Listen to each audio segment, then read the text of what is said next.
bienvenue à Aligny en Morvan. Nous sommes dans le Morvan évidemment, mais plus précisément dans la Nièvre, à mi-chemin entre Montsauche et Liernay, dans le village même où a grandi Jean Genet. Nous l'évoquerons tout à l'heure au bistrot chez Paulette avec les anciens. Des personnages illustres justement, nous allons en rencontrer, à commencer par la mère Fouettard, et puis nous rendrons visite à des champions équestres, et pour finir, on ira se rafraîchir au pub, exactement. Pour l'heure, nous allons nous intéresser à l'histoire et au patrimoine d'Aligny en Morvan avec son maire Jean-Pierre Cortet. Bonjour Jean-Pierre. Emmanuel, bonjour. C'est très étendu hein, comme hameau Aligny en Morvan. Comme commune, vous voulez dire? Comme commune, pardon, oui, voilà. Très étendu, il y a une superficie très importante et il y a au moins une quinzaine de hameaux. Une quinzaine de hameaux, combien d'habitants? 688 habitants et je ne compte pas encore les fermes isolées. Oui. C'est quoi ce ruisseau qui coule? Alors ici c'est le Ternin, qu'on appelait autrefois la Tarenne ou la Terraine. Direction d'Autun, elle se jette dans la Rousse. C'est une spécificité de la commune par rapport aux autres communes du canton. C'est-à-dire? Les autres communes du canton ont des rivières qui vont plutôt dans le bassin de la Seine. Nous sommes tournés plutôt vers la Côte d'Or et vers la Saône-et-Loire. Est-ce que c'est ça qui explique que justement cette commune se sent plus côte d'Orienne? Oui, je crois. Et puis alors dans les racines de l'histoire locale, on peut remarquer que le conseil municipal d'Aligny, lors de la Révolution, a demandé son rattachement à la Côte d'Or. Et ça n'a pas marché? Et ça n'a pas marché. Non. On reste dans l'âme. Oui, c'est ça. Il y a énormément de choses à voir ici. Il y a beaucoup de vieilles pierres surtout. Oui, il y a énormément. Et de il y a un châteaux. patrimoine très important. Il y a des petits châteaux, oui. Il y a la pierre de Pierre écrite. Pierre écrite, c'est un des hameaux. C'est un hameau. Oui, ça vient d'où alors ce nom? Alors le nom du hameau vient justement de cette pierre, qui est une stèle gauloise ou celte, qui a été placée là depuis certainement très longtemps. Et il y a également dans le même hameau un relais de poste ancien où Napoléon s'est arrêté à son retour de l'île d'Elbe. Décidément. Mais ça ne se visite pas, je crois, ce relais, malheureusement. Ça ne se visite pas. Comme les châteaux qui sont dans la région, d'ailleurs. Oui, il y a des emplacements sur tout le château, mais le principal est celui qui est situé à proximité du bourg. Il était le siège d'une seigneurie très importante sous l'Ancien Régime. Il se visite? Non, il ne se visite pas parce que c'est une résidence Ah oui, secondaire. effectivement. Voilà. Effectivement. Et puis il y a une belle église. Oui, alors l'église est liée également au château, puisqu'elle a été rapprochée du château par les seigneurs. Elle est très surprenante. Oui, autrefois, elle occupait un autre emplacement. Elle est surprenante parce qu'elle est très variée. Oui. C'est ce que vous voulez dire? Oui. Oui, effectivement, le clocher du 12e, des matériaux du 12e qui ont été ramenés ici, le chœur est du 15e. Et puis alors, il y a cette rénovation récente. Avec le tympan? Avec le tympan en cuivre repoussé, des vitraux modernes également, en dalles de verre, qui sont l'œuvre d'un artiste avallonnais, Marc Hénard. Qui a fait ça un peu à sa façon, mais ça en fait une église disparate mais confortable. Tout à fait disparate, mais très confortable, oui. Très confortable. Très accueillante. Et au niveau des sentiers de randonnée, il y en a pas mal. Les sentiers de randonnée sont nombreux, bien sûr. Il y a des sentiers non balisés, puis il y a plusieurs sentiers balisés. Plus officiels? Oui, il y en a un qui fait un petit circuit, qui a fait l'objet d'une carte du parc régional. Et puis, il y a le fameux itinéraire de Bibrac-Talésia, qui vient d'être balisé il y a 2 ans. Alors, Vercingétorix, Napoléon, et dans la suite logique, Jean Genet. Bien sûr, l'enfant du pays. Voilà la maison qu'il a habitée pendant son enfance. Et j'ai inauguré cette plaque en mois de juin 1994 avec le président Mitterrand, pour marquer son passage ici. Alors moi, je ne vous parlerai pas de Jean Genet. Vous êtes un peu jeune. Je suis un peu jeune. Mais si vous voulez en entendre parler, il y a des personnes plus habilitées que moi qui pourront le faire chez Paulette. Ah, très bien. René et Jean, on va faire un petit rappel d'abord sur Jean Genet. Il est né en 1910 à Paris, il est décédé en 1986 et il a grandi ici, à Aligny en Morvan. Vous l'avez bien connu? Voilà, très bien connu. Jusqu'à l'âge de 14 ans. Jusqu'à l'âge de 14 ans. Pourquoi il est parti à 14 ans? C'est comme il était de l'assistance, on l'a envoyé à l'école d'Alembert. Ah, c'est un pupille de la Nation. Oui. Il a donc été recueilli par une famille ici. Il était recueilli comme beaucoup à ce moment-là. Oui, c'était Il est venu, il avait 8 jours. Il y a une guerre de famille qui n'avait pas le pupille de l'assistance. Il a été élevé par une famille qui faisait quoi? Ils étaient menuisiers. Son père était menuisier et sa mère avait le bureau de tabac. Bureau de tabac, oui. Ouais. Et vous, Paulette, vous l'avez connu, Jean Genet? Oh, je l'ai connu étant gosse. Oui. Et vous en pensiez quoi? Il était terrible. Il était terrible, c'est-à-dire? Il a dit bêtises. Il faisait des bêtises. Vous aussi, vous pensez qu'il était terrible? Ah, il était, oui, un Il peu était solitaire, spécial, il oui. était indéfinissable. Oui. Indéfinissable. Oui. Pourquoi indéfinissable? Mais il n'avait pas le, Il était le tout même, assis sur le il- mur. il n'avait pas le même comportement, par exemple, en dehors de l'école comme à l'école. Ouais, c'était un Ça solitaire. C'était un très bon élève, mais enfin, nous, on ne peut pas en discuter parce qu'on n'a jamais été dans la Il même n'était pas dans classe. sa même classe, quoi. On Non. était plus petits, évidemment. Vous avez Évidemment, joué là. avec lui, vous avez... Moi, je ne jouais pas tellement. Ah. Oui, Plutôt Je montais solitaire. au lait, dans une ferme là, sous bois, au Mont-Loup, comme on appelle ça. Mhm. Avec une, on appelait ça un chaudron, autrefois, une timbale. t'as mal. Très mal, oui. Il en remportait guère à la maison, je vous le dis. Et Ma grand-mère à Jarnois, elle disait, je sais pas ce que le génie va faire de ça. Mais elle s'était pas trompée. non, c'était pas trompé. Il a ensuite, quand il est parti, il a eu une vie assez dissolue. En général, on parle de Oui. scandale. Il a pas mal C'est-à-dire volé, que il a fait de la prison, etc. du jour On passe où des il est- pires et des meilleurs. Du jour où il Oui. est parti Il a d'ici, changé. nous, Ah ben, on n'a jamais eu de contact avec Avec lui, voilà. Du jour où il est parti d'ici. Mais ensuite, il a écrit des pièces, il a écrit des livres assez violents qui l'ont rendu oui. célèbre tout de Célèbre, suite. rendu célèbre. Oui. Ouais. Vous les avez lus, ces ouvrages? Bon, Oui. j'en ai. Ah, vous les avez lus, Jean? Pas tous, non. Non, Non, pas quelques-uns tous. quand même. Je vous dirais sincèrement qu'ils ne me plaisent pas. Voilà, mais j'allais vous demander. Ils vous plaisent pas du tout. C'est tout. Ça vous a un peu scandalisé? Un peu spécial, oui. Ouais. Oui. Scandalisé, moi personnellement, non, parce qu'on en a vu d'autres. Mhm. Mais je trouve que c'est quand même pas des livres à laisser traîner à des gosses. Et on va parler d'un autre Jean que vous connaissez peut-être, Jean-Daniel Bourjac, Oui, oui, on connaît bien, oui. qui fait des meubles, enfin qui restaure surtout des meubles. Qui a fait beaucoup de restauration. Il appelle ça l'art paysan. Et puis de sa maman, qui fait du tissage sur de très très beaux métiers d'ailleurs. C'est des jolies choses sur de très très beaux métiers. Oui, oui, c'est une belle chose. Ouais. C'est eux que nous allons retrouver dès maintenant. Tout petit, je navigue dans ce milieu-là étant donné que mon père était déjà dans la partie meubles. Et donc, c'est ce qui m'a donné le goût des meubles anciens, des choses comme ça. Donc, automatiquement, le besoin de les réparer, vu qu'ils sont tous plus ou moins détériorés ou abîmés. À côté de ça, j'ai ma deuxième casquette brocanteur qui me permet d'acheter de la marchandise pour moi et de la revendre aux particuliers.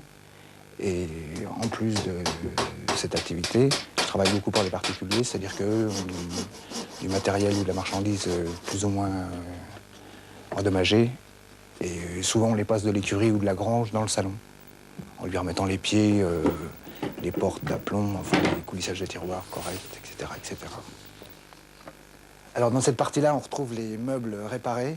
Ça me sert de magasin que je me partage en partie avec les tissages.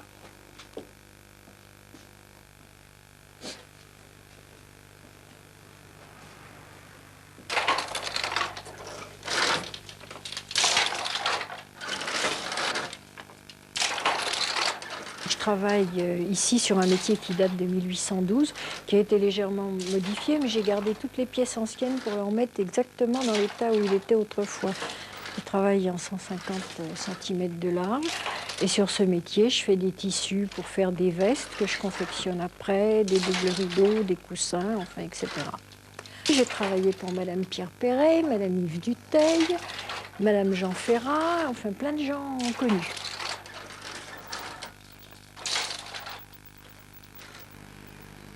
Bonjour Sylvain. Bonjour Emmanuel. Ici, nous ne sommes pas dans un centre équestre classique, on est dans une écurie de propriétaires. Vous faites quelle différence? Eh ben, en règle générale, les centres équestres sont là pour apprendre aux gens à monter à cheval et à faire de la randonnée ou les bases de l'équitation. Et ici, on a surtout des chevaux en pension qui sont là pour faire de la compétition. Oui, quel genre de compétition? Du saut d'obstacle essentiellement. Et c'est des chevaux qui vous appartiennent? Non, c'est des chevaux de Certains, propriétaires. oui. C'est des chevaux de propriétaires qui me sont confiés pour les sortir en compétition. Et vous les entraînez aussi, non? Voilà, c'est ça, c'est le but de mon travail. Et c'est vous qui les montez au moment de la compétition ou c'est leur propriétaire? Ou Eh comment ça se ben, il y a différents chevaux. Il y a des chevaux qui sont montés, qui sont entraînés par moi et qui sont montés par les propriétaires le week-end. Et d'autres chevaux qui me sont confiés pour suivre un cycle classique jeunes chevaux. Et donc, des chevaux que je monte toute l'année en compétition. Vous avez des champions dans votre écurie? Eh bien, il y en voilà un, c'est le champion de Bourgogne 97. Ah bon? Qui s'appelle comment? Derby des Tanclins. Oh là, quel nom superbe. Il a gagné beaucoup de courses à part... Et sinon, oui, il a gagné 2-3 bonnes épreuves cette année. Et je vois un... Comment on appelle ça, un manège? Oui, un hangar, oui, un oui, manège. oui. C'est pour l'entraînement d'hiver?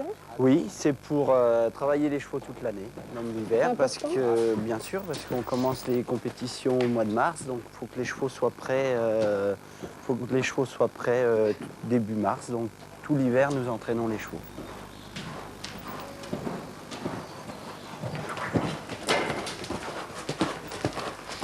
Quand ils ne sont pas obéissants, ça vous arrive de leur donner un petit coup de martinet? Oui, c'est comme les enfants, hein. Des fois ils ont besoin d'un petit coup de martinet. Et des fois de la carotte? Voilà, quand ils sont sages. Vous avez à Ligny-en-Morvan une femme extraordinaire, une grande dame même, qui fabrique des martinets justement, et qu'on va les retrouver tout de suite.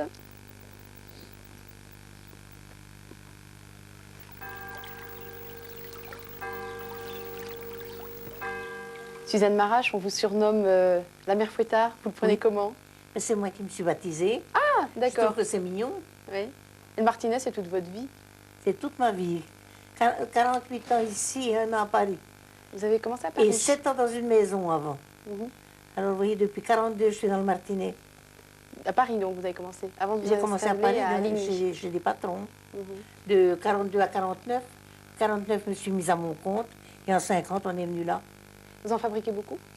Et oui, pas mal. Environ 1000 par jour. Ah oui. Il y a vraiment une demande encore pour ce genre Ah oui. d'article? Service pour les animaux. Ah, Tout c'est ce pas qui est pour les animalier, petits-enfants, oui, alors? oui, oui. Ou alors, mère Fouettard, ça vous vaut pas si bien que ça? Oh, un pauvre mère Fouettard. C'est elle qui se fait fouetter maintenant. Et c'est vraiment pour les animaux? Pour quel genre Ah, d'animaux? uniquement, moi je travaille que pour ces maisons-là. Ah oui. Les chiens, Articles pour animaux, oui. les chevaux? Et on en vend à son lieu. C'est les miens, mais c'est pas Mhm. moi qui les vends. C'est C'est les grosses maisons qui alimentent les petites surfaces. Et vous êtes la seule, je crois, en France. Écoutez, moi, j'en connais pas. Les Chinois, Oui. peut-être. Ah oui, dans le monde, oui, il y en a peut-être. Il y en a d'autres, eu quand qui même. sont arrivés, des Chinois. Ils sont venus vous voir? Non, pas moi. Ah bon. Mais chez un client, on en a trouvé. Mhm.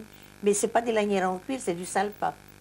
Et le cuir, vous, c'est une matière qui vous Ah ben non, parle, c'est du que vous cuir, aimez? hein. Comment? C'est une matière que vous aimez vraiment? Le cuir. Ah ben j'adore le cuir. Vous savez que je suis un petit peu... C'est des chutes que vous récupérez, en fait? Oui, oui, oui, c'est des chutes de ceinture. D'accord. Que vous allez chercher ou qu'on vous envoie? J'en prends à Angers, à Paris, Mhm. un petit peu dans le coin, où il y a des grossistes sans ceinture. Vous avez des ouvrières? Deux. Deux ouvrières qui vous aident quand même, Ah oui. qui font les C'est elles lanières. qui font le travail. Et vous Moi, je prépare le cuir. C'est-à-dire?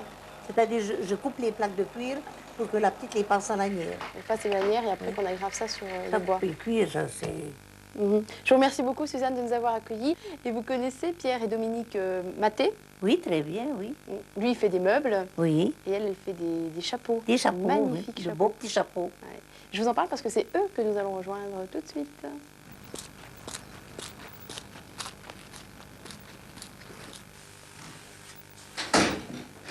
Bonjour Pierre. Bonjour. En plein travail? Oui, enfin là je suis en train de finir un cadre de miroir pour un client.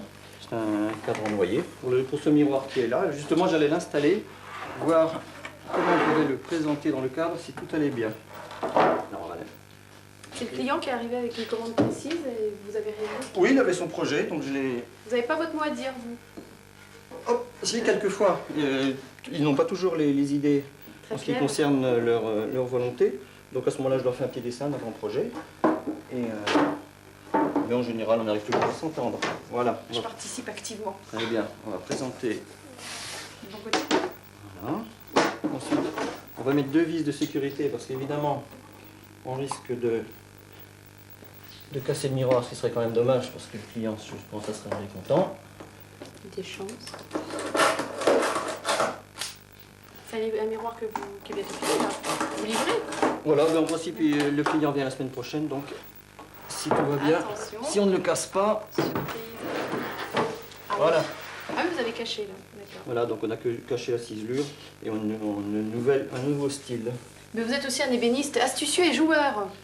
Est-ce que vous faites des jouets? Oui, effectivement, j'ai un certain nombre de jouets en bois, en particulier on verra tout à l'heure la toupie hollandaise, et puis un jeu de saut de puce que je réalise souvent en bois précieux ou en noyer, merisier.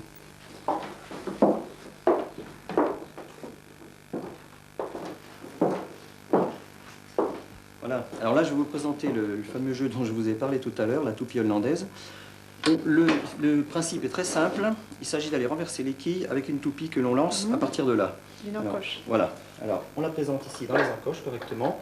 On tire un grand coup sur la ficelle comme pour démarrer la tondeuse. Et en principe, la toupie va se promener dans les différentes cases. Et le but du jeu, c'est d'en abattre le maximum, Voilà. évidemment. Tout à fait. C'est de renverser le maximum et de compter les points, évidemment. Il y a des règles fixes établies? Il y a des trucs, évidemment, et puis on peut tricher comme à tous les jeux. Mais... Elle la touche? Ah si, c'est bon.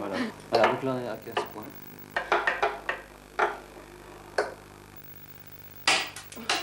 Et voilà, l'entraînement.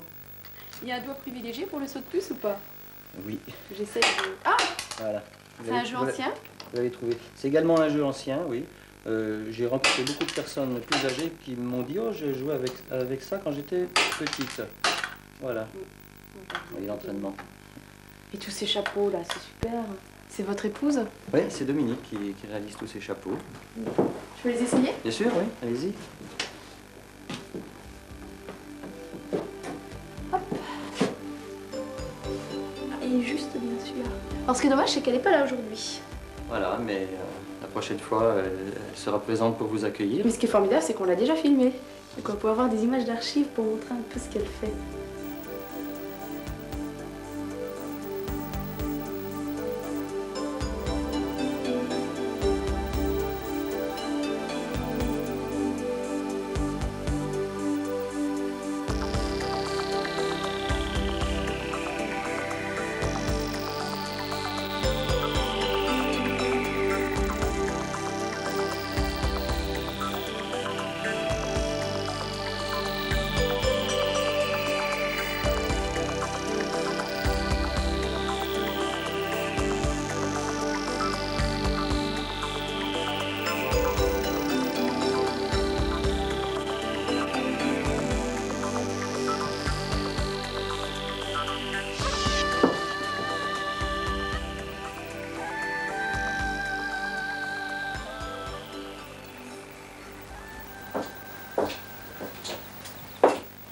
Bonjour Jocelyne. Ah, bonjour Emmanuel.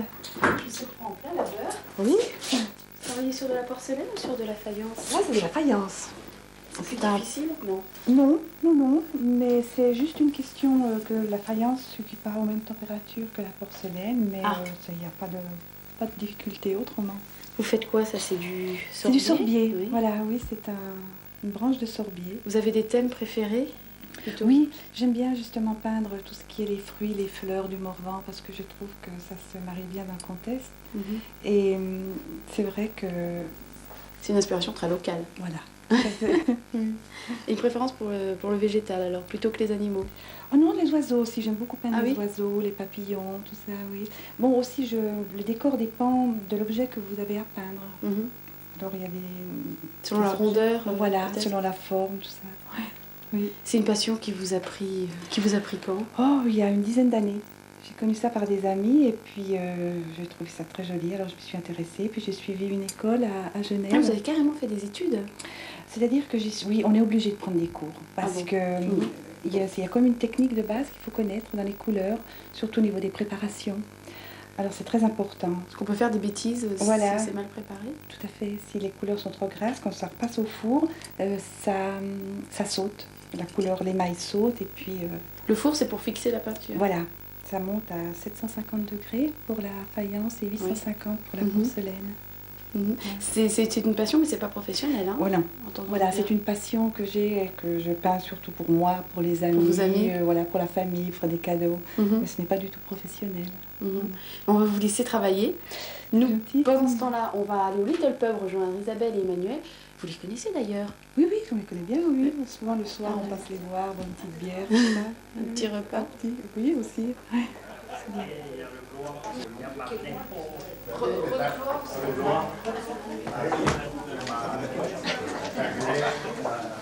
Isabelle. Bonjour Emmanuel. Bonjour Emmanuel. C'est assez inhabituel, une ambiance irlandaise dans un petit village du Morvan. Oui, c'est vrai, ça surprend pas mal de gens qui viennent, ils trouvent ça un peu original. Ça les choque? Un petit peu quand même, oui. Et finalement, ils se rendent compte que c'est très très convivial, j'imagine. Tout à fait, tout à fait. Vous attirez une clientèle plutôt jeune ou non peut-être? De tous les âges. Bien étendu, oui. Ouais. Et c'est une idée qui vous est venue comment? De mettre un pub irlandais à Lille au Morvan? Quand j'ai repris le restaurant de mon père, que lui avait repris de son arrière-grand-mère qui était une pension de famille et un relais de poste à l'origine. La grande saga familiale. On a changé un peu le concept du restaurant et on a gardé une partie restaurant et on a fait une partie pub. On a créé le pub puisqu'il n'y avait pas de licence 4 à l'époque. Et cette colonne? Pourquoi on va parler de cette colonne? Ah, une histoire, c'est vrai, oui. On a rajouté le poteau avec un petit comptoir d'appoint. Il n'a rien à voir, il n'est pas porteur. Ah d'accord. Mais à l'époque du restaurant, M. François Mitterrand a mangé... c'est vrai que c'est sa région ici. Voilà, tout à fait, la Nièvre. Il venait souvent à Ligny d'ailleurs. Et le rapport entre François Mitterrand et le poteau, c'est quoi? C'est qu'il a mangé à la... Voilà, il a mangé à cette place-là. À l'époque, il y avait une table avec une chaise, bien sûr. Voilà. Et puis, il y a aussi le ranch que vous avez créé. Oui. Ouais. C'était une idée qui vous tenait à cœur, ça aussi? Oui. Ça découle de notre passion, en fait, la passion pour les chevaux. Tous les deux? Mm. Ouais. On va peut-être aller faire un petit tour? Oui, on va y pourquoi aller. pas, c'est une bonne idée.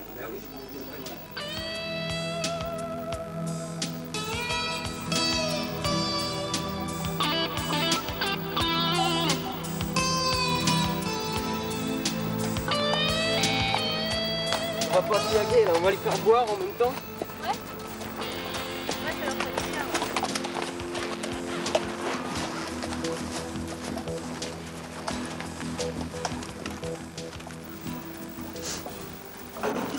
Et celui-là, il s'appelle comment? Ça c'est Heinz, c'est un hongre espagnol, un jeune de 3 ans. Hongre, ça veut dire qu'il est castré, c'est ça? Oui.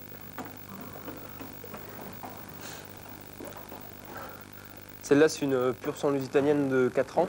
Un pur sang? Oui. Lusitanien, c'est race portugaise. Une femelle donc? Oui, une femelle, elle s'appelle une jeune. comment? Gracienne. Gracienne. Ah, bonjour Gracienne. Celle-là c'est Vega, une jument espagnole qui a 10 ans quand même. C'est jeune pour un cheval, 10 ans? Bah, c'est la moyenne. C'est la moyenne. Ouais. Et celui qui s'énerve dans son box? Et là c'est D'Artagnan, un étalon à Palouza. Porte bien son nom celui-là. Ouais. On essaie d'adapter le nom au caractère du cheval en général? Non, pas forcément. Pas mais... forcément. Il a bon caractère, il est gentil. Oui, je vois ça. Quand ils sont attachés, j'ai beaucoup moins peur, tu vois? Ouais, mais de toute façon, ils sont très gentils. C'est des chevaux qui sont faits pour la randonnée. Ils ont bon caractère. Ils sont très bien doux. dans leur tête, très doux, très câlins. Il y en a beaucoup ici des chevaux dans ce ranch?